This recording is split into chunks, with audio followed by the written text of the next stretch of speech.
बिस्मिल्लाहिर्रहमानिर्रहीम। अस्सलाम वालेकुम नाज़रीन, आप देख रहे हैं प्रोग्राम सिटी एट 10 और मैं हूं आपकी मेज़बान अना यूसुफ। उम्मीद है आप सब लोग ठीक ठाक होंगे, रोज़े भी आप लोगों के अच्छे गुजर रहे होंगे। गर्मी बढ़ रही है, लोड शेडिंग भी हो रही है, लेकिन वो कहते हैं ना, हिम्मत हो और आपका अकीदा सच्चा हो तो फिर आपको ये चीज़ें बिल्कुल महसूस नहीं होती। हमारे साथ तो ऐसे ही होता है।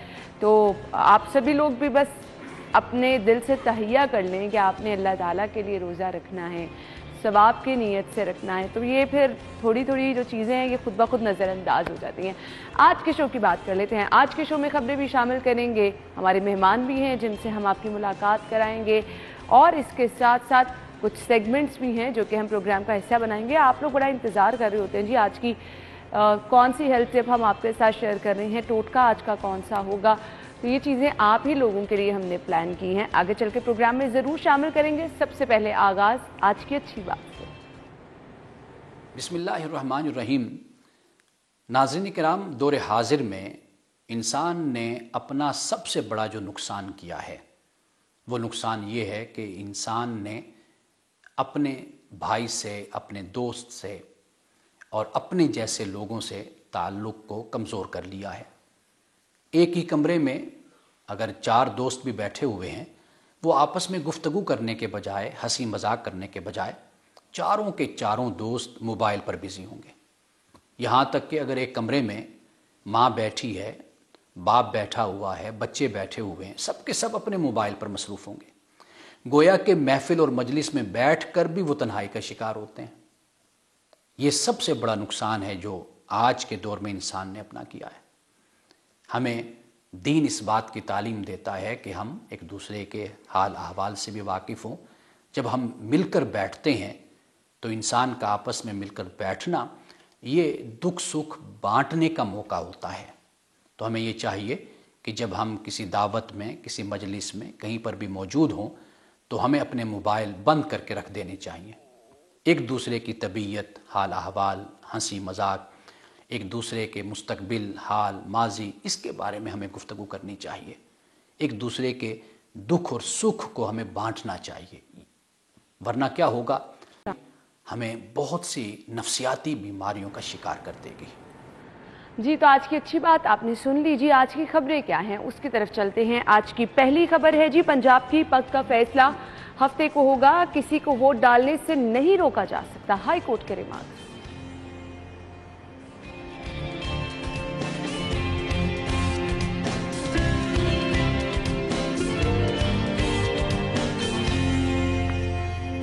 वफाकी हुकूमत ने 2 अहम अफसरान को तब्दील कर दिया। उस्मान बुज़दार और फराह के मुबैना फ्रंटमैन ताहिर खुर्शीद की छुट्टी।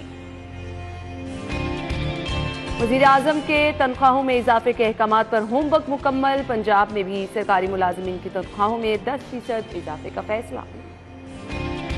बदतरीन लोड शेडिंग, रोजेदारों का इम्तिहान, ट्रिपिंग और जबरी लोड शेडिंग से शहरियों की मुश्किलात में इजाफा।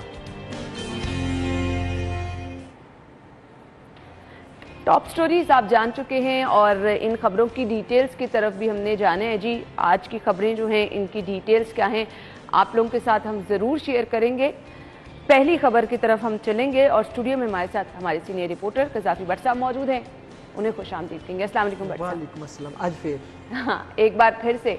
अब भट्ट साहब क्या करें, लोग आपको देखना चाहते हैं। जी बिल्कुल, हाँ, गालियाँ भी निकालते हैं। मैंने तो कल स्पेशल सेगमेंट इस पे किया था ना कि ये जो हम एग्रेशन का शिकार होते जा रहे हैं, और सोशल मीडिया पर मैंने कल स्पेशली, क्योंकि उससे एक दिन पहले जो हमने चंक्स अपने शेयर किए शो के, हर कोई अपनी अपनी राय का इजहार करता है, हमने भी किया, लेकिन एक तूफान बदतमीजी है जो कि लोगों का एक्चुअली ऐसा है, फिर आपको अफसोस ही होता है। मतलब आप इखलाकियात के पहलू को भी नज़रअंदाज कर देते हैं, क्या किया जाए। मतलब इसका कोई हल नहीं है। मैं तो बल्कि अब इसको एंजॉय करने लग पड़ा हूँ कि अच्छा ठीक है, अच्छी बात है, ये करें, हमारे ऊपर तनकीद करें, बनता है, करना बनता है, लेकिन थोड़ा सा जरा तमीज़ के दायरे में देखें। अगर ये कहें कि हमें इनकी तरह की गुफ्तगू नहीं करनी आती तो माजरत के साथ असी भी लाहौरिये साना तो वध ही आंदी होगी। मतलब बट साहब, मैंने कल भी ये चीज़ की थी, इख्तिलाफ राय होता है, होना चाहिए, हर किसी की अपनी राय है, लेकिन दूसरे की राय का एहतराम करना भी आना चाहिए। ये वो चीज़ें जो मेरे ख्याल से हमारे घरों में हमें सिखाई जाती हैं, हमारी तालीम हमें सिखाती है। तो जब हम इनका भी ध्यान नहीं रखते तो फिर आई एम सॉरी टू से हम ये बताते हैं कि हमारी परवरिश किस तरह से, हमारी तरबियत किस तरह से हुई है, हमारी तालीम ने हमें क्या सिखाया। देखिए घर वालों की तो अपनी जगह पर, आपका फिर आपका ये भी पता लगता है कि आपका जो लीडर है वो क्या चीज प्रमोट कर रहा है। एग्जैक्टली, बिल्कुल आपने सही कहा, क्या प्रमोट कर रहा है। देखिए नवाज शरीफ, मैं कहता हूँ साबका अदवार के अंदर भी इस किस्म की गुफ्तगू होती रही है, लेकिन जितनी फ्रस्ट्रेशन अब आपने नौजवान के अंदर पैदा कर दी है ना, वो कहीं ना कहीं तो निकलनी है ना, वो कहीं ना कहीं तो निकालेगा ना, किसी को इस तरह की गुफ्तगू से नवाजेगा, उसकी जो फ्रस्ट्रेशन है वो निकलेगी। बट साहब ये फ्रस्ट्रेशन आगे जाके और सामने आनी है, क्योंकि अब हालात है। हाँ। आप ये देखिए झगड़े हो रहे हैं, इस्लामाबाद वाला मैंने कहा, फिर KPK के अंदर एक मौलाना के ऊपर इसी तरह के हमले हुए, यानी कि ये आप लड़ाई झगड़े हो रहे हैं दफातर के अंदर, एक दूसरे के अंदर जो है लोग दस्तों गिरेबां हो रहे हैं कि आपके अंदर। हमारे अपने ऑफिस में मिसाल ऐसी है, आप बात करें, आर्गुमेंट करें, कोई दलील दें, यहाँ पे लड़ाई शुरू हो जाती है, समझ नहीं आता क्या करनी है। आप यहाँ से कोई अंदर ना स्टूडियो में आ जाए। हम पहली खबर की तरफ चलते हैं। पंजाब की पग का फैसला हफ्ते को होगा, किसी को वोट डालने से नहीं रोका जाएगा, हाई कोर्ट ने ये रिमार्क्स दिए हैं। बट सब क्या करेंगे। देखिए एक्सपेक्टेड था, मैं तो कल ही कह रहा था कि 2 दिन रह गए हैं, अगर फैसला आ भी जाता तो वो नहीं होना था। ये एक्सपेक्टेड था कि 16 तारीख को ही होगा। इसके अंदर बुनियादी तौर पर आप देखें तो चौधरी परवेज़ इलाही साहब को खासा मार्जिन मिल गया कि वो इस दौरान जो अपने कॉन्टेक्ट्स हैं वो स्ट्रॉन्ग कर सकें, लोगों को अपनी तरफ ला सकें। काफ़ी हद तक लगता है वो कामयाब भी हुए और काफ़ी हद तक लगता है कि वो नाकाम भी हुए हैं। अच्छा, बराबर का जोड़ है, वह 200 का दावा किया जा रहा है, मे भी वाकई अपोजिशन के पास 200 हो, लेकिन 16 तारीख को जो ये हो जाएगा। लेकिन एक चीज़ जो बड़ी क्लियर हो गई है कि जो ये चाहे थे ना गवर्नमेंट वाले कि जो अरकान असेंबली PTI के नून लीग के साथ, अपोजिशन के साथ, मुत्तहिदा अपोजिशन के साथ चलेंगे हैं, उनको किसी तरीके से वोट डालने से रोक दिया जाए, वो मामला ठप हो गया। देखिए एक जुर्म ही सरजद नहीं हुआ तो आप मुझे बताएं उस जुर्म की सजा आप कैसे दे देंगे? आप नहीं दे सकते उस जुर्म की सजा। वो जुर्म सरजद करेंगे, वोट डालेंगे, फिर स्पीकर के पास उनका केस जाएगा, स्पीकर की मर्जी है वो इलेक्शन कमीशन को रेफर करे, लेकिन पहले भाई उसको वोट तो डाल लेने दे। हो सकता है वो वोट ही ना डाले और कोई तरीके के साथ मामला जो है वो आगे की तरफ चले जाए।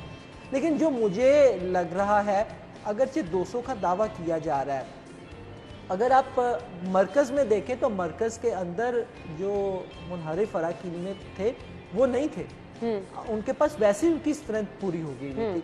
मुझे लगता है यहाँ पे भी कोई इस किस्म की सूरत हाल होगी, और बल्कि मुझे ये महसूस हो रहा है कि मामला फर्स्ट जो है फेज के अंदर तय नहीं होगा। 186 वोट आपको चाहिए CM बनने के लिए, यानी कि नए उससे ज्यादा का दावा कर रहे हैं, वो दावा कर रहे हैं। लेकिन दावा है ना, अभी तो जब चीज सामने आएगी हम ग्राउंड वो जो अलामती इजलास हुआ उससे भी तो वाजे हो रहा है, वाजे हो रहा है, इसमें कोई दो राय नहीं है। लेकिन आप ये देखिए उसके अंदर जो PTI के मुनहरिफ अरकान है वो शामिल हुए हैं, वो लोग बैठे हुए थे। मैं ये कह रहा हूँ कि मैं मरकज को देख रहा हूँ कि हो सकता है वो ना आए, या हो सकता है किसी और तरीके से 186 इनके पूरे हो जाए। रीजन ये है कि अगर उन लोगों को माइनस कर दिया जाए PTI से तो चौधरी साहब के पास वो स्ट्रेंथ नहीं रहती है। अगर 186 वोट पूरे नहीं होंगे तो फिर मामला चला जाएगा सादा अक्सीरियत के ऊपर कि दोबारा पोलिंग होगी, जिसके पास ज्यादा अक्सीरियत आ जाएगी वो CM बन जाएगा। सही।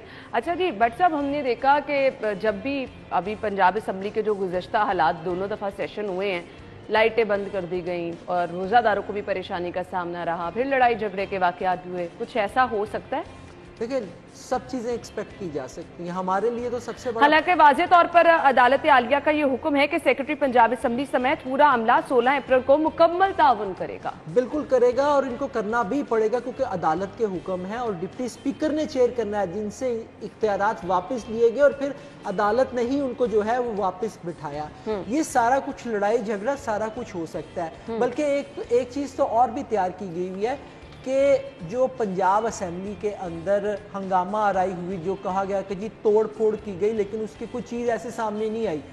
अरकान मासवाए राना मशहूद के वो बड़े जज्बाती अंदाज में कह रहे थे जाओ जाओ जाओ, वो एक जज्बाती अंदाज था, लेकिन कोई ऐसी चीज़ सामने वीडियो आप नहीं ला सके जिससे ये पता लगे कि मुस्लिम लीग नून के अरकान ने जो है वो वहाँ पे तोड़ फोड़ किया, सोफे तोड़ दिए, तस्वीर तोड़ दिए, फर्नीचर को नुकसान पहुँचाया। कोई वीडियो ऐसे वाजे सामने नहीं है।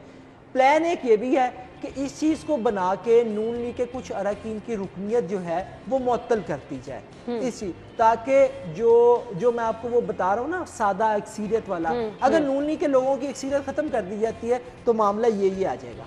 सही, तो फिर आप सादा अक्सीरियत से यहाँ पर जो है वो ज्यादा हंगामा राई हो सकती है कि अगर आपने नून लीग के अरकान की रुकनीत उस चीज़ को बेस बना के मुअत्तल की तो फिर मामला ख़राब होंगे। लेकिन मामला ख़राब होंगे तो उसका फ़ायदा किसको होगा? उसका फ़ायदा होगा गवर्नमेंट को, मुत्तहिदा अपोजिशन को फ़ायदा नहीं होगा। बिल्कुल ऐसे ही है। अब ये चीज़ देखनी है कि मुत्तहिदा अपोजिशन ने इस चीज़ को किस तरीके से कंट्रोल करना है और किस तरीके से इस मामले को आगे लेके चलना है।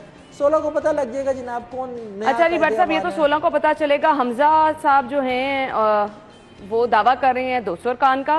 उमर की जो खबर है मैं वो उसकी तरफ आ रही हूँ, हमने वैसे तो बात कर ली है, लेकिन काफ लीग भी पुरुम्मीद है। ये दोनों तरफ से इतनी उम्मीद का इजहार कैसे किया जा रहा है? आई नो कि ये एक तरीका होता है, आपको हर सूरत में पुरुम्मीद भी रहना पड़ता है, दावे भी करने पड़ते हैं और आपको अपनी स्ट्रेंथ दिखानी पड़ती है हर सूरत में।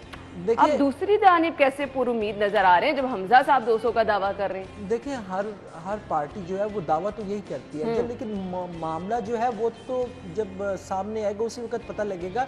मैंने आपको पहले कहा कि चौधरी परवेज इलाही साहब को ये जो गैप मिला है ना 16 तारीख तक का, पीछे से लेके अब तक उन्होंने काफ़ी कॉन्टेक्ट्स किए हैं। तो इस बुनियाद पर जो है वो दावा कर रहे हैं कि उनके साथ लोग आ मिलेंगे। काफ़ी उन्होंने डोरे हिलाई हैं, लेकिन माजरत से मुझे वैसे कोई इतनी ज़्यादा मैं कोई पूरी उम्मीद नहीं हूँ। अगर मैं एज अ जर्नलिस्ट देखूँ तो मुझे कोई ज़्यादा इस तरह की सिचुएशन लग नहीं रही है। मैं मामले को ना सादा अक्सीरियत पे ऊपर देख रहा हूँ कि सादा अक्सीरियत के ऊपर जाके जो है ये फैसला। अच्छा भट्ट साहब, अलीम खान ग्रुप साहब की तरफ से कहा जा रहा है कि हमजा से इख्तलाफ की खबर झूठी है, हुकूमती इत्तेहादी शिकस्त देकर बौखला गए हैं।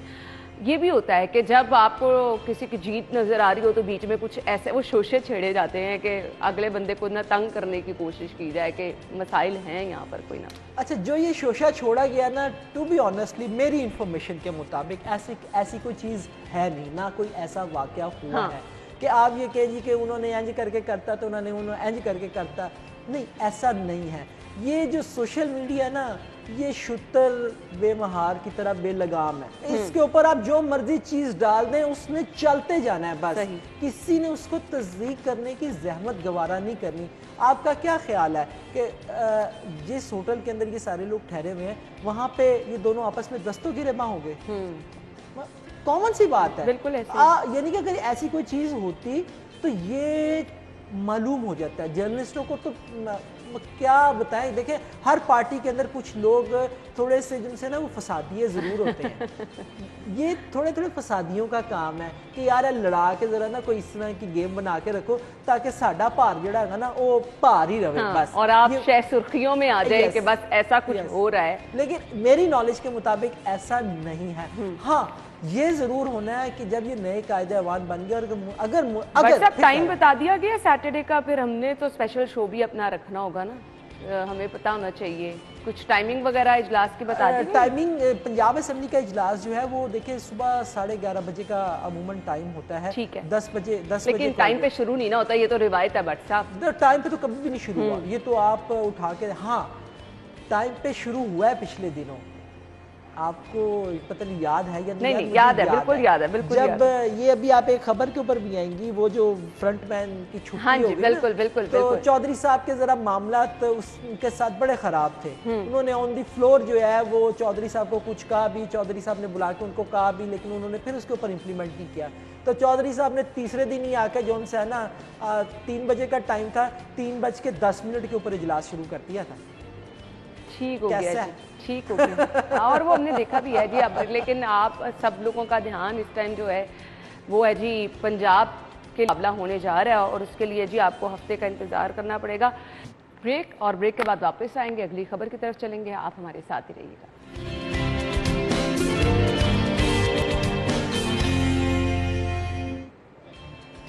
वेलकम बैक नाज़रीन। और कहा यह जाता है कि तब्दीली हमेशा से जो है वो खुश आइंद होती है, लेकिन हमारा तब्दीली का व्हाट्सअप एक्सपीरियंस इतना बुरा रहा है कि अब एक्चुअली आप तब्दीली के नाम से परेशान हो जाते हैं। यहाँ पर एक फिर तब्दीली हुई है जी। विफाकी हुकूमत ने 2 अहम अफसरान को तब्दील कर दिया। उस्मान बुज़दार और फराह के मुबैना फ्रंटमैन ताहिर खुर्शीद की छुट्टी। ये तब्दीली खुश आइंद है भट्ट साहब? देखें, ताहिर खुर्शीद साहब को इन्होंने दोबारा बड़ी कोशिश की ये अभी रिसेंटली कि उनको ना एज अ चीफ सेक्रेटरी के तौर पर जो है ना वो लाया जाए, लेकिन नहीं लाया जा सका क्योंकि उनके साथ अफसरान ने भी काम नहीं करना था। देखिए आपने छुट्टी करा दी, छुट्टी कराने से तो बात यह है कि जो उनके ऊपर इल्ज़ामात थे उसके ऊपर तो कोई कार्रवाई ना हुई, जितना नुकसान उन्होंने पहुंचाया। मेरे ख्याल से थोड़ा सा अगर इंतजार करें तो ये सब चीज़ों पे कार्रवाइयाँ शुरू होंगी। सर मैंने नहीं देखा कि ब्यूरोक्रेट के खिलाफ कोई कार्रवाई हुई हो, मासवाई ये शहबाज शरीफ साहब के दौर के दो जो ब्यूरोक्रेट थे, फवाद साहब और आहद साहब, ठीक है, फवाद हसन फवाद और आहद चीमा, और उनके खिलाफ कार्रवाई नहीं हुई बट साहब बहुत लंबा अरसा, बहुत लंबा घसीटा गया ना, घसीटा गया। अब साबित हुआ या नहीं हुआ, सिर्फ घसीटा ही गया, घसीटा ही गया। उससे पहले जितने ब्यूरोक्रेट रहे हैं आप ये देखें, मुल्क के अंदर जो असल मामला खराब होते हैं वो कहाँ पे खराब होते हैं? वो खराब यहीं से होते हैं कि ब्यूरोक्रेट्स की अपनी लाइन है, पॉलिटिशियंस की अपनी लाइन है, यहाँ पे आके मामला खराब होते हैं। अब ये टीके साहब के ऊपर इतने सारे इल्ज़ामात हैं, आपने सिर्फ जो है उनकी छुट्टी कराने के ऊपर जो है वो इत्तफा किया है। आप अगर ये समझ रही हैं कि इनके खिलाफ कोई कार्रवाई हो जाएगी तो मेरे से आप लिख लें, कुछ भी नहीं होगा, कुछ भी नहीं होगा, कुछ भी नहीं होगा। ये इससे अच्छी पोस्ट पर कहीं और जाके लग जाएंगे। फरा और उस्मान बुज़दार साहब जितने काम थे, जितने भी थे, ये टीके साहब के हाथों ही सारे चीज़ें जो हैं वो होती थी। ट्रांसफ़र, पोस्टिंग, किसको कहाँ पे लगाना है, किसको कहाँ पे लेके जाना है, किसको लाना है, किसको नहीं लाना, ये सारे मामला इनके थ्रू होते रहे और ये सारी चीज़ें रिकॉर्ड पर मौजूद हैं। और अगर आपको याद हो, आपने अगर सब चीज़ें रिकॉर्ड पर हैं तो कार्रवाइयाँ नहीं होगी ना। देखें ना, आप ये देखें, रामे ने खबर दी थी, अगर आपको याद हो, अली रामे ने खबर दी थी कि 7 क्लब और 5 क्लब के अंदर से सारे का सारा रिकॉर्ड जो है वो वॉश आउट कर दिया गया। आपको रिकॉर्ड नहीं मिलेगा। ये इतने सियाने लोग हैं कि इन्होंने वो सारी चीज़ें ही जो है वो गायब कर दी। लेकिन बहरहाल कुछ ना कुछ तो ज़रूर होगा। हम मुंतज़िर हैं कि क्या इनके खिलाफ भी कार्रवाई होगी या नहीं होगी। मैं फिर कहूँगा नहीं होगी। फारिग करना मसले का हल नहीं है। जब तक आप जज़ा और सज़ा नहीं रखेंगे, मैं आपको बताऊँ, आपके मामला दुरुस्त नहीं हो सकते। और यही हमारी सबसे बड़ी वजह है कि हम आप ये शरीफ फैमिली के ऊपर देख लें, सारी कहते रहे, फिर वही बात है, सारी कहते रहे कि उन्होंने ये किया, ये किया, ये किया, ये किया, लेकिन सबूत कोई नहीं आ सका। हाँ। मैं कहता हूँ किया है, लेकिन भाई बात ये कि इन दी एंड हुआ क्या? कुछ भी नहीं हुआ, कुछ भी नहीं हुआ। आप फिर जलसे जुलूस करते फिर रहे हैं। यानी कि मैं इसीलिए कह रहा था कि गवर्नमेंट को 5 साल पूरे करने दे भाईजान, इनको करने दें, निकाल लें कुछ तरीके से। अब आपने कर लिया, अब हम भुगतेंगे। सही कहा है। और आपने जहाँ कहा कि जी 5 साल पूरे करने देते, वहाँ पर बहुत सारे लोग कह रहे थे कि जी ना सिर्फ ये 5 साल बल्कि अगले 5 साल भी पूरे करने देते। सर अब वो वाली ख्वाहिशें भी आ रही। देखें ना, अब अगले 5 साल किसने मुझे बताएं? मैंने अगले 5 मिनट अपनी ज़िंदगी के देखे हैं?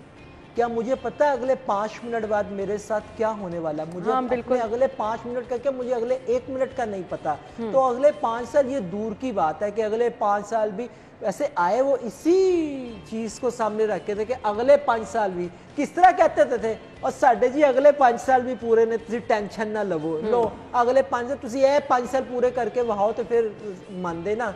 आपसे ये 5 साल पूरे अब तो पूरे करने वाला टाइम गया। ब्रेक का कहा जा रहा है, हमने ब्रेक लेनी है। ब्रेक के बाद जब तो हम अगली खबर भी डिस्कस करेंगे जी। तनख्वाहों में इजाफे के अहकामात पर होमवर्क मुकम्मल हो गया है। जिनके इजाफे होने हैं जी वो तो बहुत खुश दिखाई दे रहे हैं। इसके साथ साथ जी ईद की छुट्टियों के हवाले से भी कुछ अपडेट आप तक पहुंचाएंगे, कुछ मौसम के हालात भी आपको बताएंगे। ब्रेक के बाद आएंगे, हमारे साथ रहिए।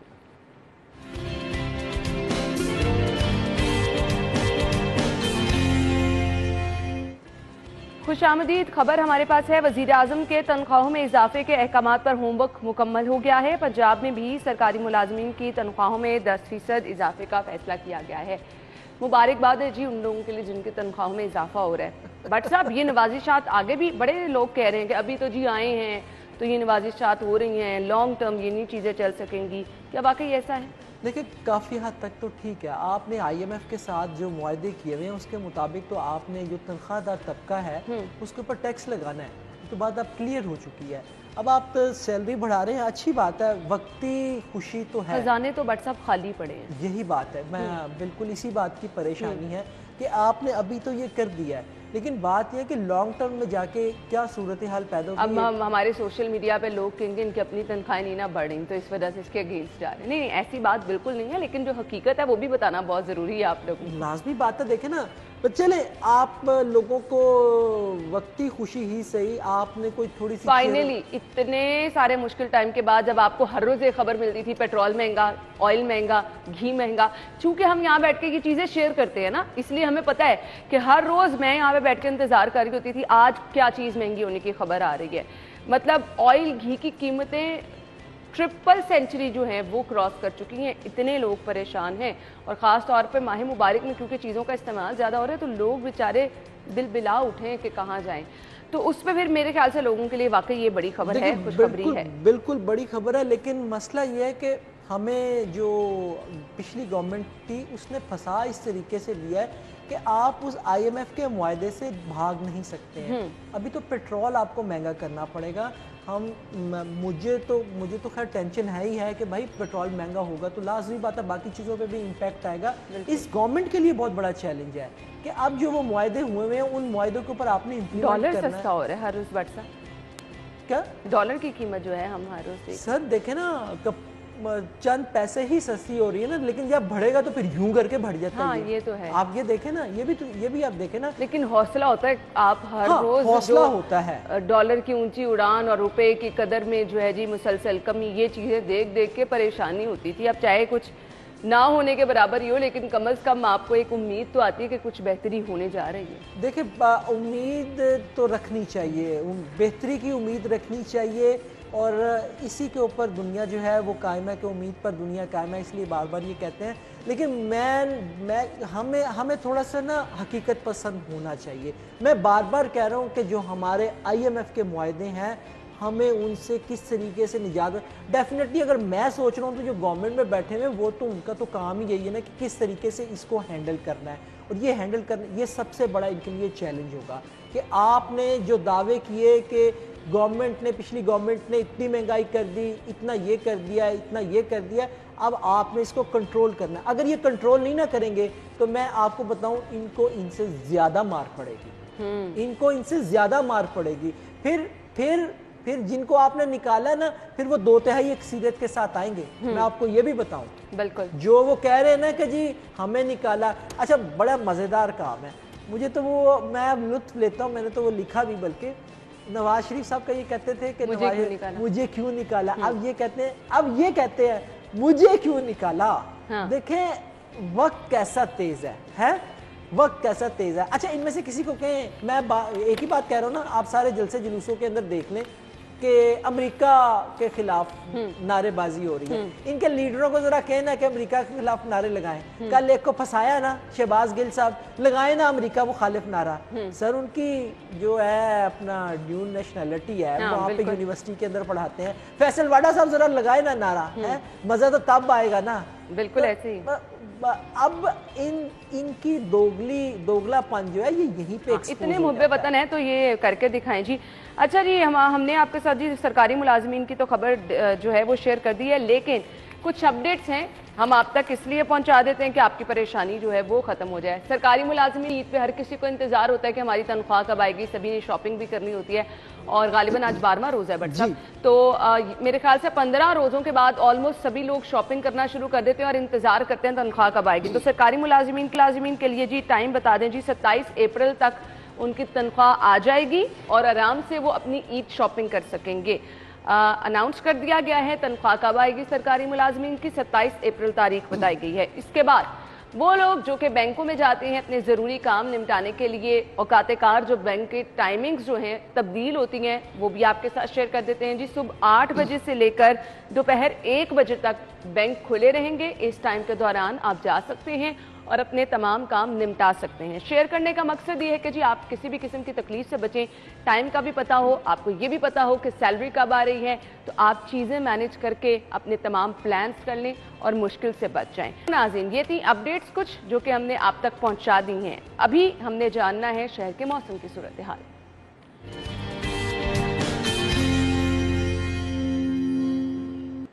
माहिदा की तरफ चलते हैं जी। माहिदा बताइए मौसम इस वक्त कैसा है, अपडेट्स क्या हैं, टेम्परेचर आज कितना रहेगा? लाहौर के मौसम की बात करें तो शहर लाहौर में गर्मी की जो शिद्दत है वो उसी तरह से बरकरार है। 29 डिग्री सेंटीग्रेड जो है महकमा मौसमियात की जानिब से मौजूदा दर्जा हरारत जो है वो रिकॉर्ड किया जा रहा है। लेकिन उसी के साथ जो है वो 11 किलोमीटर फी घंटा की रफ्तार से ठंडी हवाएँ भी चल रही हैं। गर्मी की शिद्दत तो इसी तरह से बरकरार रहेगी और जो है 15 के बाद जो है वो गर्मी की शिद्दत में जो है मज़ीद इजाफा इसी तरह से देखने में नज़र आएगा।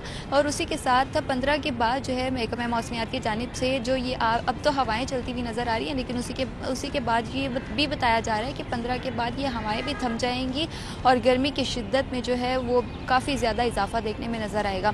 अभी महकमा मौसमियात के मुताबिक जो है मौजूदा दर्जा हरारत 29 डिग्री सेंटीग्रेड रिकॉर्ड किया जा रहा है, लेकिन दोपहर के औकात में 38 से 29 डिग्री सेंटीग्रेड तक दर्जा हरारत रिकॉर्ड किया जाएगा और गर्मी की शिद्दत में भी खासा इजाफा देखने में नज़र आएगा। साथ ही साथ जो हवा में नमी का तनासुब है इस टाइम वो 40% रिकॉर्ड किया जा रहा है। शहर में फ़िज़ाई आलूदगी भी जो है वो बरकरार है और दूसरी जानिब क्योंकि रोज़े भी चल रहे हैं तो माहिरीन की जानिब से हमारे शहरियों को एहतियाती तदाबीर भी जारी की जा रही हैं। माहिरीन इस गर्मी से भी बचने के लिए और क्योंकि रोज़े भी हैं तो जो है शहरी एहतियाती तदाबीर पर अमल लाजमी करें, ठंडे मशरूबात का इस्तेमाल जो है वो लाजमी करें और बाहर सफ़र करते वक्त जो है वो सन ग्लासेस का इस्तेमाल, छतरी का इस्तेमाल और गीला कपड़ा दौरान सफ़र जो है।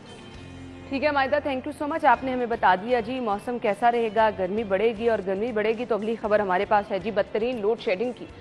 यानी शहर में सिर्फ बुरी लोड शेडिंग नहीं, बुरी से भी बदतर लोड शेडिंग हो रही है। रोज़ेदार परेशान हैं, जो दावे किए गए थे उससे बरक सूरत हाल है। टेम्परेचर के हालात, आपको मौसम के हालात मायदा ने बता दिए। ब्रेक के बाद आके इस खबर की डिटेल आपको बताते हैं, हमारे साथ रहिए।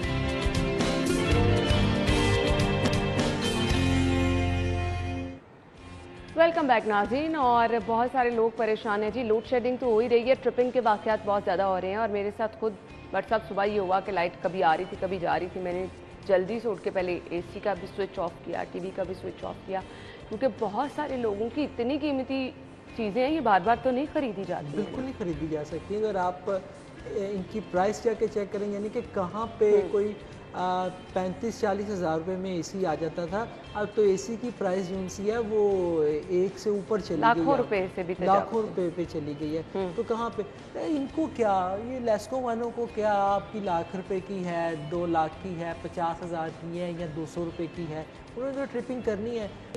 यानी कि बात यह है कि आपको मालूम है कि गर्मी है, मुझे समझ नहीं लगती है कि इनका सिस्टम क्यों नहीं ठीक होता। सर्दियाँ आ जाएँ तब लोड शेडिंग, गर्मियाँ आ जाएँ तब इनका सिस्टम जवाब दे। मैंने तो कहा है कि हम अपने बचपन में ये एक्सपीरियंस देखते थे कि अच्छा जी सर्दियों में कम से कम लाइट नहीं जाती थी, अब वो भी होता है।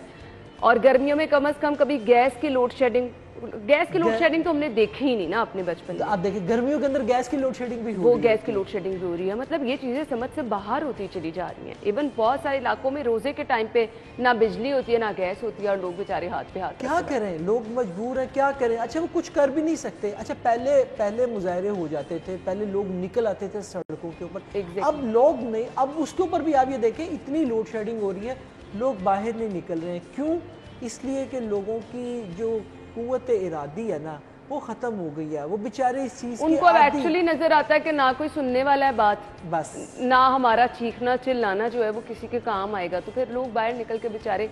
अदरवाइज हम देखते थे मुख्तलिफ इलाकों में एहतजाज होते थे, लोग रोड ब्लॉक कर देते थे, सड़कों को बाहर निकल, टायर जलाए जा रहे हैं। ठीक है, हम उसके ऊपर भी क्रिटिसाइज करते थे कि यार नहीं करना चाहिए ऐसा, लेकिन इनके ऊपर कोई असर नहीं है। कोई समझ नहीं लगती है कि यार इतना पैसा जो बिजली की मद के अंदर, बिलों की मद के अंदर ये रिसीव करते हैं। अच्छा उनमें से सबसे ज़्यादा पैसा जो है आप ये देखिए कि वो बिजली बनाने वाली मुख्तलिफ कंपनीज ले लेती हैं, जिनसे ये बिजली परचेज कर रहे हैं, जिनसे ये मुख्तलिफ कंपनी से बिजली पर उनकी तरफ चला जाता है। तो सिस्टम कहाँ से अपग्रेड होने हैं समझ नहीं। आपकी तारें हैं तो इस कदर बुसीदा हैं कि ज़रा सा कुछ लग जाए और आपका तमाम सिस्टम ठप हो जाता है, पूरे के पूरे इलाके की बिजली चली जाती है। आपने जी जो खूबसूरत लाहौर के तहत जी सोना लाहौर, कभी दिलकश लाहौर के तहत आपने अंडरग्राउंड कारों को करना था, वो भी आप नहीं कर सके हैं। इसके बाद आप जो जी सर्दियों में टाइम लेते हैं मेंटेनेंस के नाम पर के जी आगे गर्मियों के लिए तैयारियां की जा रही हैं, वो भी तैयारी क्या है वो भी आपके सामने है। ट्रांसफार्मर्स हैं तो वो अगर आप किसी भी इलाके में लेस्को के किसी दफ्तर जाकर देख लें, जले पड़े वहाँ पे पड़े हैं, रिपेयरिंग तक उनकी नहीं कराई जा रही है। बिजली चोरी धड़ल्ले से हो रही है भट्ट साहब। देखिए यही सारी चीज़ें हैं ना, आपने बिजली के तारों की बात की, यकीन करें वो इस तरह गुच्छा बना होता है कि ये नहीं पता लगता है कि किस जगह से जो है वो तार जो है वो ख़राब हुई है, और उसका खुमियाजा जो उनसे है वो फिर उस पूरे एरिया को भुगतना पड़ता है। और फिर जो माशाल्लाह आपके लेस्को के वर्कर्स हैं, अल्लाह अल्लाह खैर सलाह, आधे घंटे का वो कहेंगे आधे घंटे में पहुंच रही है जी टीम। बंदा पूछे जिस घर के अंदर कोई बीमार है, छोटे बच्चे हैं, उनका क्या बुरा हाल होता है, आपको इससे कोई परवाह नहीं है। दूसरा भट्ट साहब, आप शहरी पता क्या कहते हैं कि अगर बिजली नहीं है, आपको प्रॉब्लम है, तो कम से कम इलानिया लोड शेडिंग जो पहले वो एक्सपीरियंस कर चुके हैं, माजी की मिसालें हमारे सामने हैं। लोग ये होता था जी मोटर शोटर चला के अपना पानी भी इकट्ठा करके रख लेते थे, टाइम पता होता था, आपने कपड़े आयरन करके रख लिए, ज़रूरी काम आपने मिटा के बैठ जाते थे कि ये टाइमिंग है, लाइट जानी है। जो गैर इलानिया लोड शेडिंग है ना, इससे लोग ज़्यादा परेशान हैं। शहर अफ्तार में स्पेशली अनाउंसमेंट होती थी कि लाइट नहीं जाएगी, हर जगह से यही शिकायत। चलें जी, अब शहबाज पीर साहब आए हैं, हम देखते हैं शहबाज पीर साहब कभी खुद भी बैठे रहे हैं, वो पंखा चल रहे हैं, अं वेखने हैं कि शायद कोई कैंप लगा के मीनारे पाकिस्तान में जी उन्होंने वगैरह कैंप ला के बैठे ना। लेकिन इस बार वो वजीर आजम है भट्ट साहब, तो फिर क्या हुआ, याद रखें, तब वो कोई बात वजीर आला पंजाब थे, कोई बात वो वजीर आजम। अब वजीर आजम है ना, देखे ना अब मनसब बड़ा हो गया। अच्छा, इस मनसब के बाद मैं सोच रहा था कोई और मनसब भी है जितने जा सकते हैं। आप क्यों सोशल मीडिया पे फिर लोगों से कुछ ना कुछ बातें सुनना चाह रहे हैं, वाइंड अप कर देते हैं। थैंक यू सो मच, बहुत बहुत शुक्रिया भट्ट साहब। नाज़रीन, हम लेंगे एक ब्रेक, हेडलाइंस जाने, उसके बाद शो में दोबारा से हाजिर होंगे, हमारे साथ रहिए।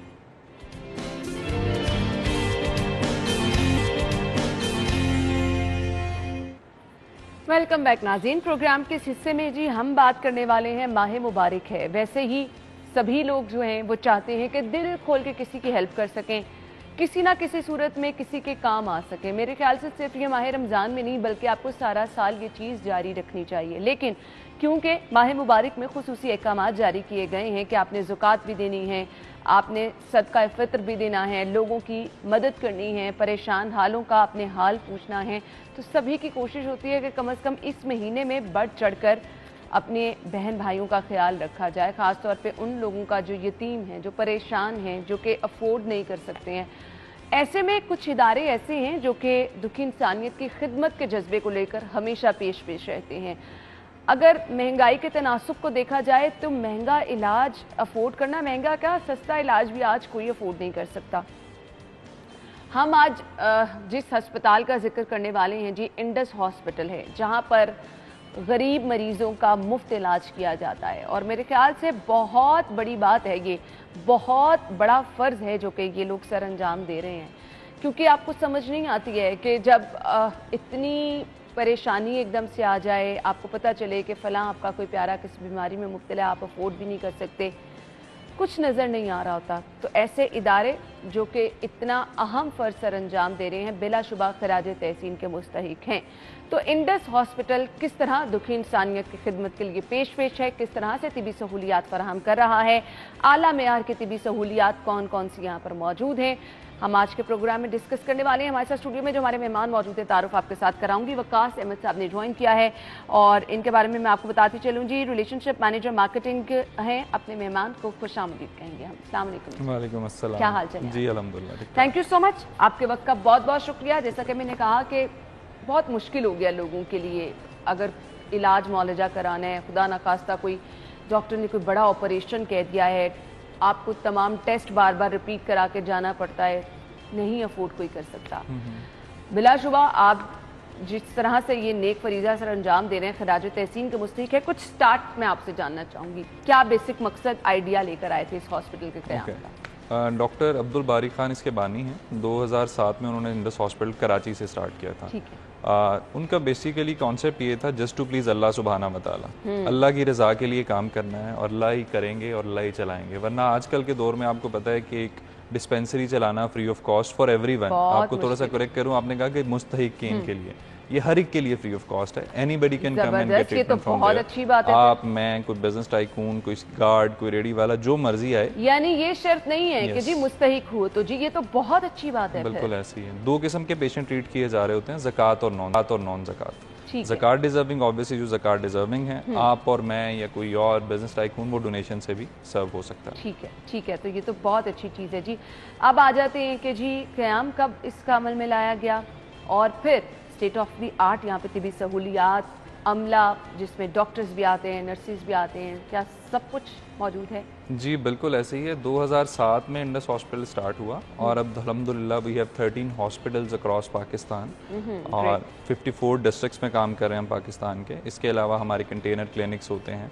हमने board clinic last year recently launch किया है जो कि एशिया का दूसरा और पाकिस्तान का पहला है, जो कि राजनपुर कच्चे के इलाके में डिफरेंट जगहों पे जाके डिफरेंट डेज पे डॉक होता है। उस जगहों पे जहाँ पे लोगों ने कभी डॉक्टर का सुना भी नहीं था, जिन्हें पैनाडोल से आराम आ सकता है जो भी डिजीज़ हो, वहाँ पे वो डिफरेंट एरियाज़ में जाके डिफरेंट डेज पे डॉक होता है और उन्हें वहाँ पे प्राइमरी हेल्थ केयर प्रोवाइड करता है। इसी तरह हमारे मोबाइल यूनिट्स हैं और हमारे अब लाहौर में भी हॉस्पिटल्स हैं, कराची में भी हैं।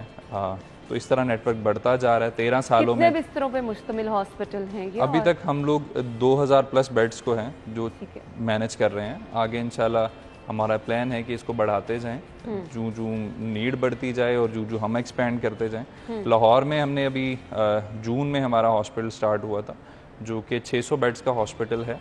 उसके 34 बेड से हमने स्टार्ट किया था, ग्रे स्ट्रक्चर उसका कंप्लीट है और अब हमने लास्ट मंथ में हमने 100 बेड स्टार्ट कर दिए हैं उसके। वहाँ पे भी हमने सेकेंडरी केयर सर्विसेज जो हैं अभी स्टार्ट कर दी हैं अल्हम्दुलिल्लाह। सही, तो तमाम जदीद मशीनरी मौजूद है यहाँ पर। और सबसे पहले कंसर्न क्या होता है जी हॉस्पिटल में, जहाँ कहीं पे भी मुफ्त इलाज फराहम किया जा रहा होता है, चीज़ें थोड़ी थोड़ी कॉम्प्रोमाइज़ नज़र आती हैं।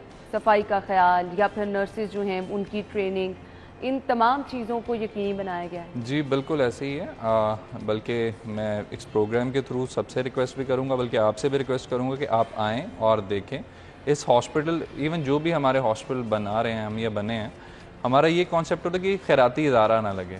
जो एक पेशेंट वहाँ पे आ रहा है वो एक इज्जत नफ्स के साथ प्रॉपर वहाँ पे ट्रीटमेंट करा सके और उसे ये फील ना है कि मैं किसी खैराती इदारे में आके ट्रीटमेंट करा रहा हूँ। इवन हमारे जो ट्रस्टीज़ हैं या हम लोग भी हैं, हम भी वहीं से ट्रीटमेंट कराते हैं। सही। तो हमें कभी फील नहीं आता और आप आके देखें, आपको खुद यकीन है, सीन इज़ बिलीविंग। सही। अच्छा जी, आपने बताया कि जी मुख्तलिफ शहरों में इंडस हॉस्पिटल जो हैं वहाँ पर इलाज मुआलजे की सहूलतें फराहम की जा रही हैं। मज़ीद क्या प्लान है? क्या इसको मज़ीद बढ़ाया जाएगा, सहूलियात में मज़ीद इजाफा किया जाएगा? जी बिल्कुल ऐसे ही है। एज़ पर नीड और एज़ पर हम इंस्टीट्यूशन जो हैं वो हम हर एक का होता है कि वो बढ़ें और हम लोग इस पे काम कर भी रहे हैं। जैसे आपको बताया कि लाहौर में, अब पंजाब में हमारा लाहौर में सबसे बड़ा हॉस्पिटल है 600 बेड्स का। ठीक है। तो वो अभी 100 बेड स्टार्ट हुए हैं। फिलहाल हमारा टारगेट है कि उसे 600 बेड्स कंप्लीट करें हम दिसंबर 2025 तक, क्योंकि ग्रे स्ट्रक्चर कंप्लीट है, जस्ट फैसिलिटीज ऐड ऑन होती जाएंगी और लोगों को सर्व करते जाएंगे। किस्म की बीमारी का यहाँ पे इलाज फराहम किया जी जाता है? बिल्कुल, जब ये 600 बेड स्टार्ट हो जाएंगे तब यहाँ पे it's a tertiary care hospital बन जाएगा और वहाँ पे हर किस्म की फैसिलिटी हर इंसान वहाँ से। सही। इसके साथ साथ वो मरीज़ जो कि आपके ऐसे मरीज़ होते हैं कंटिन्यू रहते हैं, मेडिसिन लेके आते जाते रहते हैं, क्या अद्वियात भी फ्री फराहम की जाती है? जी बिल्कुल। हमारे हॉस्पिटल में जब पेशेंट दाखिल हो जाता है ना, तो उसका खाना, उसकी मेडिसिन, उसका रहना, each and everything free of cost होती है। इतना बड़ा फरीज़ा सर अंजाम दे रहे हैं और आपने कहा कि जी तमाम लोगों को यहाँ पे मुफ्त तिब्बी सहूलतें दी जा रही हैं, कैसे मैनेज करते हैं? ये तो बहुत बड़ी रिस्पॉन्सिबिलिटी है। मेरे ख्याल से सभी लोग अगर मुफ्त इलाज के लिए आ जाएंगे तो इतने पैसे कहाँ से आएंगे? बस अच्छा, इसको अगर हम वैसे मैं आपको आंसर देना चाहूँ तो शायद ना दे पाऊँ। ये अल्लाह ताला ही कर रहे हैं। मैंने खुद यहाँ पे आके मिरेकल्स देखे हैं। मतलब मैं इंडस के साथ काफ़ी अरसे से एफिलिएटेड हूँ। मतलब समझ नहीं आती कहाँ से आ रहे हैं और कैसे चीज़ें पूरी हो रही हैं, अल्लाह ताला ही करा रहे हैं। सही। तो ये बस आपका ईमान होता है कि आप कुछ करना चाहें, किसी की हेल्प करना चाहें, आप बस तहैया कर लें तो अल्लाह ताला खुद ही जो है आपका वसीला बनाता चला जाता है। अच्छा जी, सहूलियात की जहाँ पर हम बात कर रहे हैं वहाँ पर मैं ये भी आपसे पूछना चाहूँगी, अक्सर ऐसा होता है कि हमारे यहाँ तो अस्पतालों में हमने ये देखा है ना कि आपको मेडिसिन अगर दे दी जाती हैं तो कहा जाता है ये टेस्ट हैं, सारे बाहर से करा कर आ जाएँ, फ़लाँ हॉस्पिटल से आपको ये फैसिलिटी मिलेगी।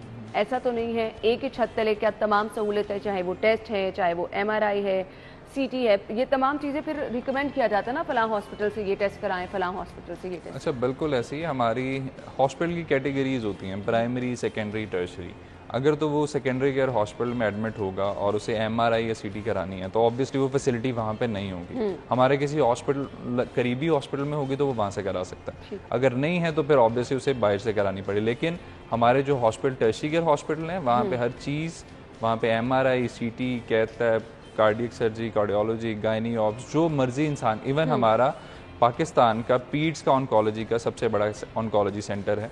वो एक अफसोसनाक बात भी है और एक खुशी की बात भी है, जो कि 85 बेड्स पे कंप्राइज है। जस्ट अफसोसनाक बात मेरे ख्याल से ज़्यादा है।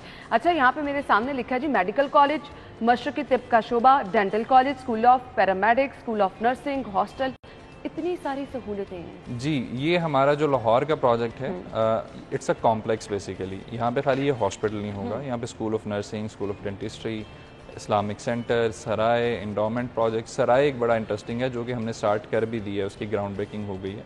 वो इंशाल्लाह दिसंबर 2023 में हमारा स्टार्ट हो। पेशेंट के जो अटेंडेंट्स है, हाँ, मैं ये पूछना चाहती हूं, उनके लिए रहना बहुत मुश्किल होता है जब वो आते हैं आउट स्टेशन से, आउटस्कर्ट से। तो हर पेशेंट के साथ 2 जो अटेंडेंट्स हैं वो वहाँ पे रह सकेंगे। यहाँ पे खाना भी दिया, खाना भी 3 टाइम उन्हें दिया जाएगा, वो भी फ्री ऑफ कॉस्ट होगा।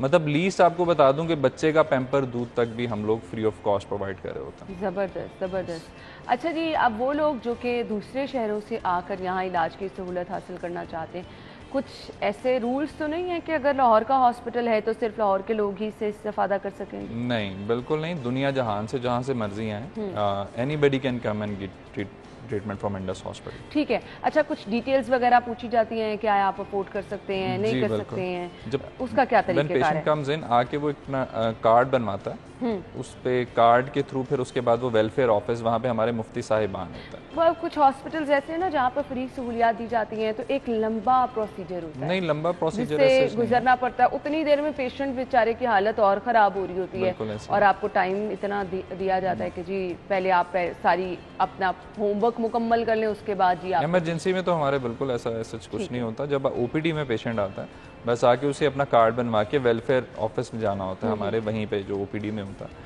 मुफ्ती साहिबान फिर ये होता है कि ज़कात और नॉन ज़कात को वो देख सकें कि ज़कात एलिजिबल है और नॉन ज़कात, क्योंकि वो यहाँ नहीं, दुनिया के बाद किया। रमज़ान का महीना भी है, तो वो लोग जो कि अपनी ज़कात और अतियात देना चाहते हैं, कैसे रब्ता कर सकते हैं? जी बिल्कुल, हमारे पास हमें एक तो हमारे UN नंबर पे रब्ता कर सकते हैं 042 111 111 880 पे, और इसके अलावा डोरस्टेप कलेक्शन भी मौजूद है, ऑनलाइन डिपॉजिट भी करा सकते हैं, कुछ बैंक्स के साथ हमारी एफिलिएशन है वहाँ से, फिर जैज़ कैश है।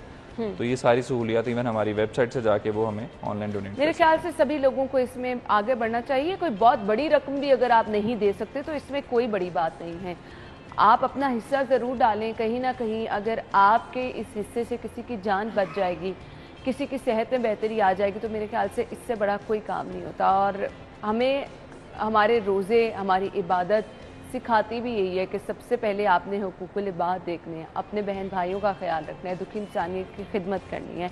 मैसेज क्या देना चाहेंगे देखने वालों? मैसेज आप सबसे यही है मेरा कि इंडस हॉस्पिटल का साथ दें, और रमज़ान में नहीं बल्कि पूरा साल साथ दें, क्योंकि हम लोग free of cost treatment provide करें टू, और आप लोग ज़कात, सदकात, अतियात अपने इंडस हॉस्पिटल को जमा कराने के लिए, जैसे मैंने बता दिया है कि 042 111 111 880 पे, हमारी वेबसाइट के थ्रू, डोरस्टेप कलेक्शन के थ्रू आप ऑनलाइन डिपॉजिट्स करा सकते हैं। बस यही मेरी आप सबसे रिक्वेस्ट है कि इंडस के साथ दें। Thank you so much. और हम भी अपने नाजरीन से यही रिक्वेस्ट करेंगे कि जहाँ का कहीं पे भी आप देखें कि कुछ अच्छा काम हो रहा है, कोई कार खैर हो रहा है, तो इसमें ज़रूर बढ़ चढ़ कर हिस्सा लें। ऐसे में इंडस हॉस्पिटल तक अगर आपकी खिदमत पहुँचेंगी तो बिलाशुबा यहाँ पर वो लोग जो कि मरीज़ एडमिट हैं उनके लिए आपके पैसे खर्च किए जाएंगे, उनकी जान बचेगी, उनको सेहत और तंदुरुस्ती मिलेगी, तो इससे ज़्यादा बढ़कर और क्या हो सकता है। बहुत बहुत शुक्रिया आपके वक्त का।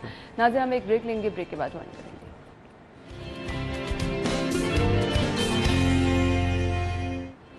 ब्रेक के बाद खुशामदीद। प्रोग्राम के इस हिस्से में जी हम कुछ आपको इतना ज़बरदस्त काम दिखाने वाले हैं, और बाकी कुछ लोग ऐसे होते हैं उनकी पहचान उनके काम की वजह से बन जाती है। ऑल्दो इस पहचान को बनाने के पीछे एक लंबा सफ़र होता है, एक बहुत लंबी मेहनत होती है, और आज के दौर के हिसाब से अगर हम देखें तो अच्छे खासे पैसे भी लग जाते हैं। विजुअल आर्टिस्ट हैं आज की हमारी मेहमान, जिनका काम बहुत ही ज़बरदस्त है।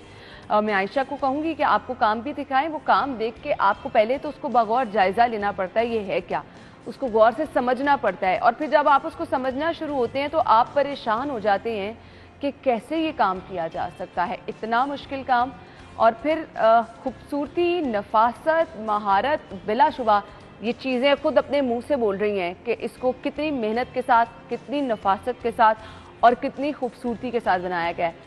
आई मस्ट से कि हर कोई नहीं कर सकता। अल्लाह ताला ने ये कुछ ही लोगों को फ़न दिया है, कुछ ही लोगों की उंगलियों में ये ख़ास महारत दी है जो बिलाशुबा मेहनत करने से आती है, लगन करने से आती है। जी, हमारे साथ हमारे जो मेहमान मौजूद हैं, विजुअल आर्टिस्ट आज की समारा शाहिद ने हमें ज्वाइन किया है। अपनी मेहमान को खुश आमदीद कहेंगे। अस्सलाम वालेकुम, क्या हाल चाल है? मैं ठीक, अल्हम्दुलिल्लाह, आप बताएं? अल्हम्दुलिल्लाह, thank you so much Samara. सबसे पहले तो मुझे बताएं, इतना ज़बरदस्त काम कैसे कर लेती हैं? अच्छा, कैसे कर लेती हूँ इस तरह के, पहले मैंने शुरू किया था पेपर के ऊपर, जैसे एक कन्वेंशनल मेथड होता है, एक ट्रेडिशनल वे होता है कैलीग्राफी। तो फिर ये था कि समझ नहीं आती थी अक्सर लोगों को कि कैलीग्राफी बेसिकली होता क्या। पूछते थे अच्छा क्या करती हो, कैलीग्राफी करती हूँ, आगे से सवाल आता था वो क्या होता है। तो फिर मुझे था कि हम कैलीग्राफी को सिर्फ कैनवस की हद तक या पेपर की हद तक क्यों लिमिटेड रखते हैं, क्यों वो कुछ और नहीं हो सकता, कोई ऐसी चीज़ जो हम सब ने देखी हो, जैसे कोई चारपाई है, सबको पता है क्या है, लोकल चीज़ है, डेली देखते हैं, कोई देगची, कोई बर्तन, कोई दरख्त, पौधा, फूल। तो फिर मैंने इन चीज़ों के थ्रू कैलीग्राफी को पोर्ट्रे किया ताकि वो जो एक सवाल आ रहा है ना बेसिकली कि खताती अच्छा, क्या ये जो होती है ये पतीली है एक, जी बिल्कुल, उस पे आपने काम किया? जी बिल्कुल। तो बहुत मुश्किल लग रहा है, कैसे?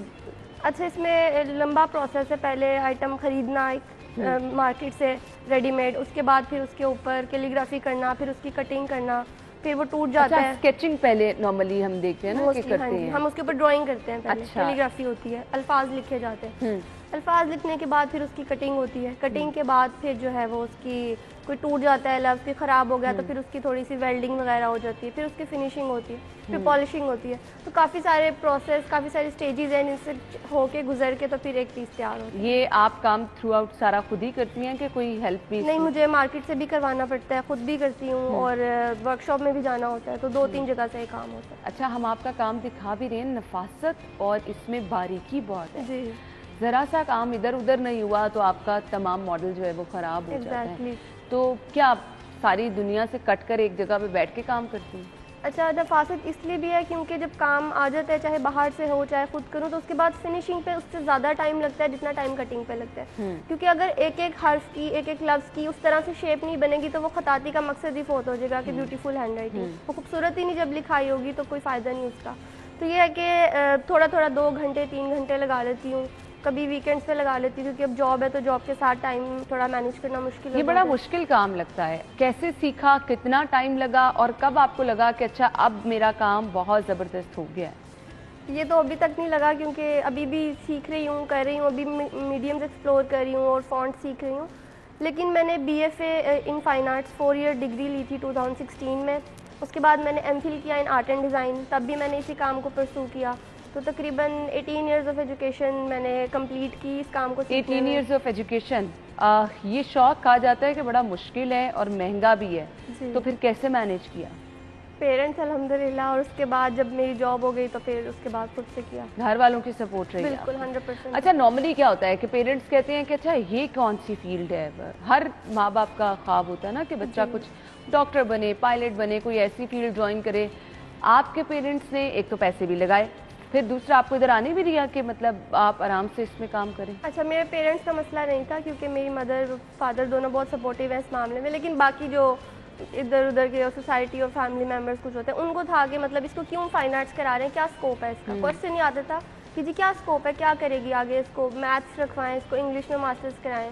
तो फिर मेरे पेरेंट्स ने मुझे सपोर्ट किया कि नहीं ठीक है, बच्ची जिधर जाना चाह रही है, उसको जिधर इंटरेस्ट है उसको उधर ही लेकर चलते हैं। अच्छा, आपने कहा कि लोगों ने पूछा क्या स्कोप है, जी। तो जो लोग इस टाइम टीवी पे भी देख रहे हैं ना ये चीज़ें, आपका ये काम, वो सोच रहे हैं कि क्या स्कोप है। तो आप आज जिस स्टेज पे हैं आपको क्या लगता है क्या स्कोप है इसका? स्कोप देखिए हर उस काम का है जिसमें आप अपना 100% दे रहे हैं और आप अपनी फील्ड में अगर कामयाब है ना तो उसका स्कोप ही स्कोप है। अब अगर मैं कहने को मैथ्स है, मैथ्स का स्कोप बहुत है, लेट्स सपोज मैथ में चली जाऊंगी, वहाँ जाके मैं 0% मेरी परफॉर्मेंस है तो फिर उसका क्या स्कोप होगा। तो स्कोप उसी चीज़ का है जो आपके अंदर से निकल रही है, जो आपका इनर सेल्फ है, अगर आप उसको जो आप एक्सप्लोर बेस्ट करेंगे। कर रहे हैं। बिल्कुल एग्जैक्टली। सही। अच्छा, अब आपने माशाल्लाह काम तो इतना अच्छा है, तो क्या कुछ फ्यूचर प्लान्स अपने बताएं, आगे क्या करना है आपने? मैं गवर्नमेंट जॉब करती हूँ इसी फील्ड में, फाइन आर्ट्स पढ़ा रही हूँ स्टूडेंट्स को, BS को पढ़ा रही हूँ, इंटर को पढ़ा रही हूँ। लेकिन ये है कि उसके साथ मैं अपनी एग्जीबिशन पे भी फोकस कर रही हूँ। मेरी अभी मतलब 2020 में ही ये चौथा महीना और मेरी इस महीने 4th एग्जीबिशन होगी इंशाल्लाह। तो अभी तक मेरे ग्रुप शोज चल रहे हैं, नंबर ऑफ़ आर्टिस्ट जो हैं वो एक काम डिस्प्ले करते हैं एक जगह पे, लेकिन इंशाल्लाह मेरा इरादा है आगे सोलो शो की तरफ, जिसमें बस मेरा अपना ही काम होगा और उसकी तैयारी में भी आजकल। अच्छा, सोलो शो की तैयारी किस तरह से होती है? क्या वो बड़ी रिस्पॉन्सिबिलिटी होती है? सोलो शो में हमें ज़्यादा पीसेस बनाने होते हैं, कम से कम हमें 20-25 आर्ट वर्क्स प्रोड्यूस करने हैं। फिर जाके उसमें एक थीम होगा, उस थीम को ही फॉलो करना है। लेट्स सपोज अगर मेटल वर्क कर रही हूँ तो मोस्टली कोशिश होगी कि फिर मेटल वर्क ही सारा डिस्प्ले हो, क्योंकि उस शो का एक टाइटल होगा स्पेसिफिक, फिर उस टाइटल को जस्टिफाई करने के लिए हम लोग को एक स्पेसिफिक थीम में काम करना होता है। अच्छा, अब आप क्या इसको एज अ बिजनेस भी आगे लेके जाएंगे? लोग कुछ अगर आपका काम देख रहे हैं, कुछ काम करवाना चाह रहे हैं, बनवाना चाह रहे हैं, आपसे रब्ता कर सकते हैं?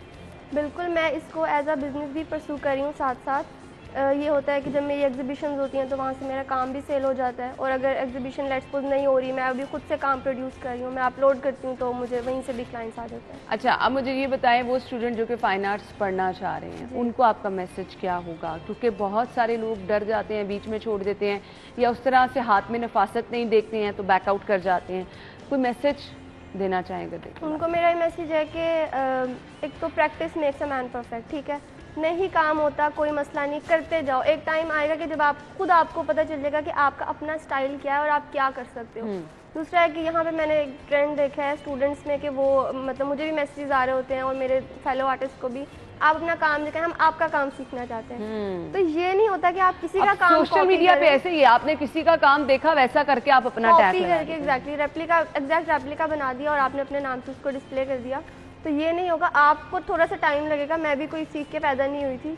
टाइम के साथ साथ इंस्पिरेशंस लें आप लोगों से, कंटेम्प्रेरी आर्टिस्ट का काम देखें, रिसर्च करें, स्टडी करें, बुक्स पढ़ें, तो फिर आपका स्टाइल खुद ही डेवलप हो जाएगा, बजाय इसके कि आप किसी एक आर्टिस्ट के पीछे पड़ जाएं जिनमें ही काम करना है। हाँ, आपको मेहनत करनी है, लगन से काम करना है, तो फिर मेरे ख्याल से कोई ऐसी चीज़ नहीं है जो आप नहीं कर सकते हैं।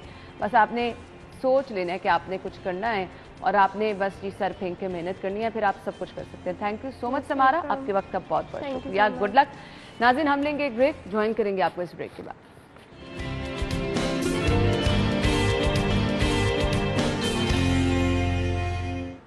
खुश आमदीद आपको एक बार फिर से शो में कहेंगे, और आपकी हेल्थ का ख्याल रखने के लिए हमने एक स्पेशल सेगमेंट शुरू कर रखा है, फ्रॉम द फर्स्ट रमज़ान। हम आपको बताते हैं आपने हेल्दी कैसे रहना है। हर रोज़ एक छोटी छोटी एक्सरसाइजेज हैं जो कि आपके साथ शेयर करते हैं, आप घर में करके आपने आपको फिट रख सकते हैं। आज की हेल्दी टिप क्या है, सेगमेंट शामिल करते हैं हेल्दी टिप।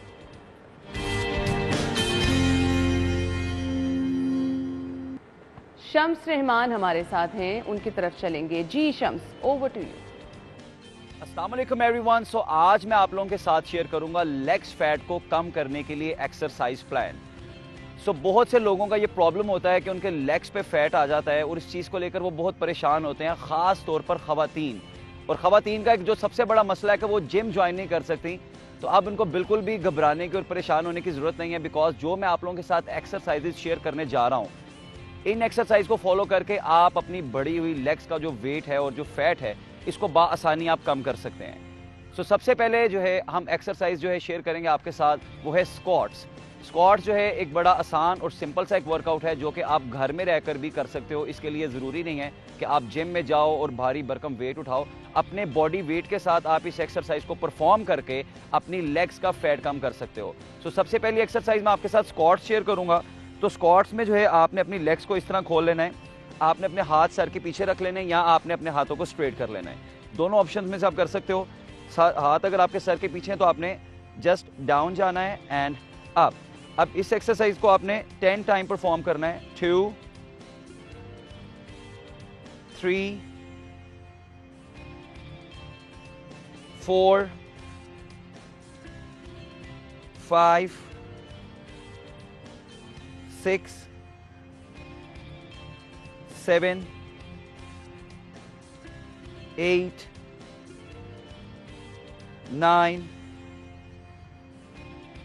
10। अच्छा, इस एक्सरसाइज में जो है आपने ख्याल करना है कि जब इस एक्सरसाइज को आपने परफॉर्म करना है तो आपने बिल्कुल स्ट्रेट देखना है और आपने आगे की तरफ मूव नहीं करना है। बहुत से लोग इस वर्कआउट में ये गलती करते हैं कि जो है अपना नीज हैं उनको आगे की तरफ ले जाते हैं, जिसकी वजह से ये एड़ियाँ उठती हैं। तो एड़ियाँ आपकी नहीं उठनी चाहिए, एड़ियों पे आपका पूरा जोर होना चाहिए। यहाँ पे इस तरह फ्रंट देख लें इसका, ठीक है, फ्रंट आपने ये आना है, फ्रंट में आपके घुटने आगे की तरफ नहीं जाने चाहिए। तो ये है स्क्वाट्स। स्क्वाट्स बड़ा आसान और सिंपल सा एक वर्कआउट है। इसको आप करके अपनी लेग्स का जो है टोटली, ये तकरीबन आपके हर लेग के हर एरिया को जो है ये फोकस करता है आपके जो है फैट शम्स, आपका बहुत बहुत शुक्रिया। आज की एक्सरसाइज क्या है जी, आपने हमारे साथ शेयर की। नाज़रीन, आपने ज़रूर इसको ट्राई करना है और अपना फीडबैक हम तक पहुंचाना है। हमें बताना है कि जी मज़ीद इसमें क्या बेहतरी आप चाह रहे हैं, या आप लोग अगर कोई स्पेसिफिक एक्सरसाइज के बारे में पूछना चाह रहे हैं, आप वो भी हमें मैसेज कर सकते हैं जी। हम आपको, हमारे साथ जो ट्रेनर हमारे फिटनेस होते हैं, आप तक पैगाम पहुँचाएँगे उन तक और फिर आपके साथ शेयर करेंगे। आगे बढ़ते हैं, अगला सेगमेंट शामिल करते हैं, देखते हैं आज का टोटका क्या है। मैं इरम नईम आपके सामने एक नए टोटके के साथ। आजकल गर्मियाँ शुरू हो गई, मौसम चेंज हो रहा है और छोटे छोटे हशरात और छिपकलियाँ हमारे घर में नज़र आना शुरू हो गई। इनसे छोटे बच्चे ही नहीं, बड़े भी घबराते हैं, बल्कि छोटे बच्चों को तो अच्छी भी लगती है। वो कहते हैं कितनी क्यूट है प्यारी सी छिपकली। घबराते वो हैं जिन्हें पता है कि ये ठीक नहीं है, अच्छी चीज़ भी नहीं है और लोग बहुत कराहत रखते हैं। तो उनके लिए मैं एक टोटका आपको बताती चलूँ कि इनसे बचाव के लिए आपको क्या करना होगा। आप 1 लीटर पानी में 8-10 चम्मच नमक के डाल दें। उस पानी को अच्छी तरह मिक्स करें। अगर चाहें तो उसमें आप थोड़ी सी डिटोल या कोई ऐसा ब्लीच आप शामिल कर सकते हैं। उसमें फिर आप एक कपड़ा भिगो के दीवारों पे एक डंडे के साथ लगाएं और उससे दीवारें साफ़ कर दें। तो उससे आपकी छिपकलियाँ दोबारा उस तरफ नज़र नहीं आएंगी। इससे छोटे छोटे जाले के जो मकड़ी के जाले होते हैं वो भी ख़त्म हो जाते हैं। तो आज का ये हमारा टोटका था, छिपकलियों को भगाने का क्या किया जाए। तो इंशाल्लाह नए टोटके के साथ फिर हाज़िर होंगी। इरम नईम को इजाज़त दें, खुदा हाफिज़।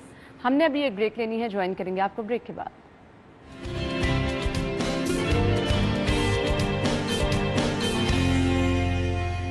ब्रेक के बाद प्रोग्राम में आपको एक बार फिर से खुश आमदीद कहेंगे जी। अब हम सेगमेंट्स आगे सिलसिला बढ़ाएंगे और सेगमेंट्स में जी हमने अब आपको मुख्तलिफ चीज़ें शामिल करनी है। आपको बताने हैं कि जी अगर आपने मोबाइल ख़रीदना है तो कौन सा मोबाइल आपको कौन सी कीमत में मिल सकता है। अलबत्ता मेरी वार्डरोब आप देख रहे हैं इस टाइम, जो ड्रेसेस मैं पहन रही हूँ J.Dot के ड्रेसेस हैं। आप यहाँ पर जाकर अपने लिए भी शॉपिंग कर सकते हैं। अच्छा जी, अब आगे बढ़ते हैं हम।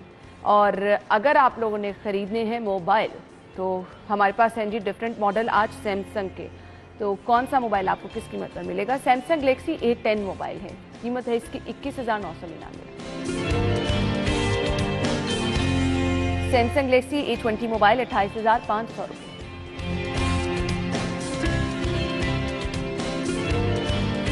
सैमसंग गैलेक्सी A20 और 30,500 रुपये इसकी कीमत है।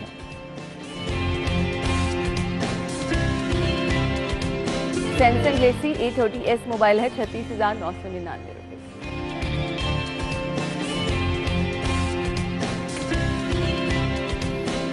मोबाइल रेट हो गए हमारे कंप्लीट और अब सब्जियों के रेट हमने शामिल करने हैं अपना सेगमेंट आज के भाव।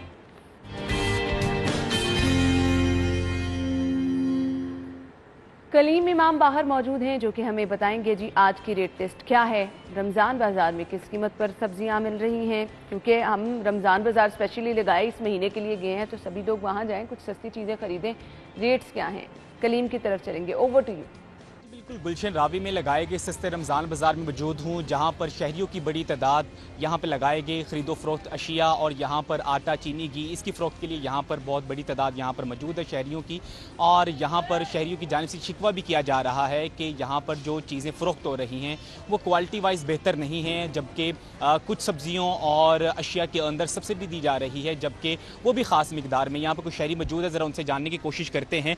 अच्छा जी, आप मुझे बताइएगा कि यहाँ पर जो चीज़ें फ़रोख्त हो रही हैं वो क्वालिटी वाइज कैसी हैं, बेहतर हैं कि नहीं? नहीं, क्वालिटी वाइज वो बिल्कुल भी बेहतर नहीं है और रेट के मुताबिक जो रेट है उस तरह क्वालिटी नहीं है उनकी। और उसके अलावा जो है क्वांटिटी जो है उसमें भी बड़ा फ़र्क है।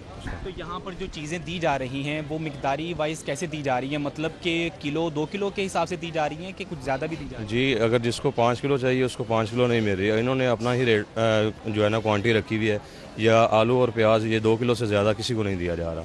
इसी तरह आटे का थैला तो सिर्फ एक ही दिया जा रहा है, इससे ऊपर किसी को नहीं दिया जा रहा। अच्छा, तो यहाँ पर जो चीज़ें फ़रोख्त हो रही हैं मुख्तलिफ, जैसे फल हैं, सब्जियाँ हैं, आटा, घी, जो यानी कि किचन में इस्तेमाल होती हैं, मार्केट की बनिस्बत, ओपन मार्केट में इस वक्त यहाँ पर सस्ती हैं कि नहीं? ओपन मार्केट की निस्बत सस्ती तो ज़रूर है, लेकिन इसमें क्वालिटी बिल्कुल भी नहीं है। उसके अलावा जितने भी यहाँ पर कस्टमर बैठे हुए हैं, लोग जो सेल कर रहे हैं, वो अपनी मर्ज़ी से चीज़ दे रहे हैं, जिसमें गली भी चीज़ें मिल रही हैं और उसमें फ्रेश भी मिल रही हैं। लेकिन वो अगर गली भी हैं, कस्टमर कहता है कि ये ठीक नहीं है, तो कहता है जी ऐसी ही मिलनी है, ये गवर्नमेंट की है, तो इसमें को किसी किस्म की जो है ना चेंजिंग नहीं कर सकते हम, ऐसे ही आपको मिलेंगी बस। हाँ जी बिल्कुल, यहाँ पर जो शहरी खरीदो फरोख्त के लिए आए हुए हैं उनका कहना है कि यहाँ पर जो चीज़ें दी जा रही हैं वो ओपन मार्केट की बनिस्बत सस्ती तो हैं, लेकिन जो है क्वालिटी वाइज बेहतर नहीं है। जबकि इनका मुतालबा है ज़िला इंतज़ामिया से कि यहाँ पर जो चीज़ें फ़रोख्त की जा रही हैं वो म्यारी हों, और इसके अलावा ओपन मार्केट के बनिस्बत कुछ अशिया ऐसी हैं जो यहाँ पर महंगी दी जा रही हैं। तो इनका मुतालबा यही है कि वो ठीक है, कुछ चीज़ें हैं जो कि ओपन मार्केट से यहाँ पर महंगी मिल रही हैं, तो मेरे ख्याल से इंतजामिया को यहाँ पर एक्शन लेने की ज़रूरत है। खैर, ओपन मार्केट की तरफ हम आ जाते हैं। मीट रेट्स हैं मेरे पास सैनत शॉप के। बीफ पर केजी आपको मिलेगा 649 रुपीज़ में। बीफ मेंस आप खरीद सकेंगे 935 रुपीज़ में। मटन पर केजी मिलेगा 1150। मटन मेंस आपको मिलेगा 1888 रुपये किलो में। इसके बाद जी चिकन के रेट क्या है? जिंदा मुर्गी गवर्नमेंट रेट के मुताबिक आपको मिलेगी जी 246 रुपीज़ है, 246 रुपये किलो में। इसका बना हुआ गोश्त 357 रुपये में।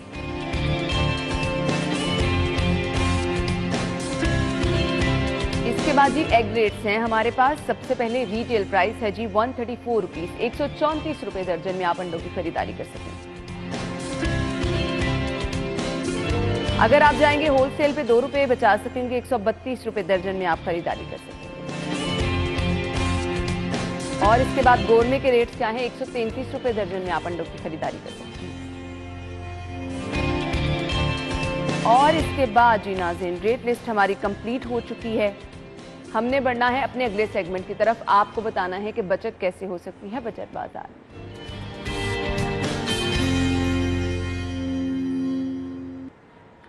कारफोर पे अगर आप जा रहे हैं, प्रमोशन पर क्या क्या चीजें अवेलेबल हैं? सबसे पहले नेस्ले मिल्क पैक है और इसकी रिटेल प्राइस है जी 2190 रुपये। प्रमोशन पर आपको मिलेगा 1919 रुपये में, और इस पर आप बचा सकेंगे 271 रुपये।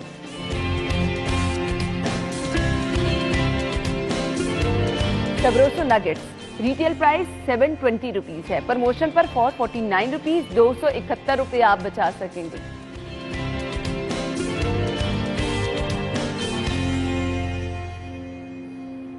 करशी जामी शीरी अगर आपने खरीदना है 290 रुपये का पैक है, और प्रमोशन पर मिलेगा 245 रुपये में, 45 रुपीज़ आप बचत कर सकते हैं।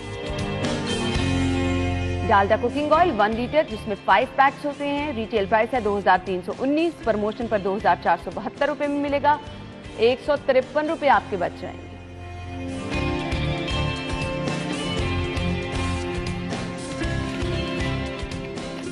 और अब माल का हाल।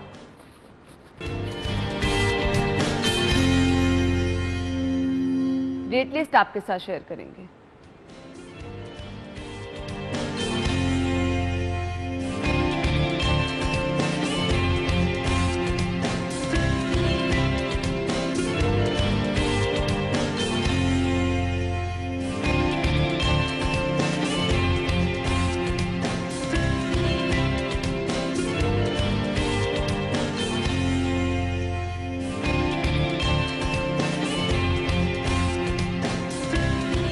सेगमेंट्स हमारे कंप्लीट हो गए हैं। इसके साथ ही प्रोग्राम का वक्त भी अपने इख्तिताम को पहुंच गया है। आप अपना बहुत सारा ख्याल रखिएगा। इंशाल्लाह कल सेम टाइम पर आपसे मुलाकात होगी नए मेहमानों, नए गेस्ट के साथ, नए टॉपिक के साथ, नई खबरों के साथ। अपना ख्याल रखिएगा। अल्लाह हाफ़िज़।